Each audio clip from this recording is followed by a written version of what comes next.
Article 370 తొలగింపు ఎవడి వల్లన్నా అవుతుందా? అవుతుందని చూపెట్టాడు నరేంద్ర మోడీ. చేసి చూపెట్టాడు. కాశ్మీర్ స్వతంత్ర ప్రతిపత్తి అనేటటువంటి ఒక దొంగ నాటకం నుంచి ఇవాళ భారత్లో అంతర్భాగం అనేటటువంటి ప్రపంచం అంతా చెప్పేటటువంటి స్టేజ్ తీసుకొచ్చాడు. దట్స్ మోడీ. నెంబర్ 2, అయోధ్యలో రామ మందిరం ఊహలకు ఎక్కడన్నా అందిందా? సాధ్యమైంది. అట్లాగే ఎన్ఆర్సీ సిఏఏ సాధ్యమైంది.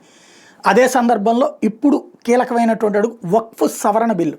ఇది నోటీస్ పాయింట్. వక్ఫ్ బిల్లు కాదు, వక్ఫ్ రద్దు బిల్లు కాదు, వక్ఫ్ సవరణ బిల్లు. వక్ఫ్లో ఇదివరకు ఉన్న కొన్ని లోపాలని సరిచేసి వాళ్ళకే వాళ్ళ హక్కుని ఉంచుతూ అదే సందర్భంలో ఎదుటి వాళ్ళ హక్కులు కాలరాయకుండా చూసేటటువంటి ఒక వ్యవస్థని ఏర్పాటు చేయండి.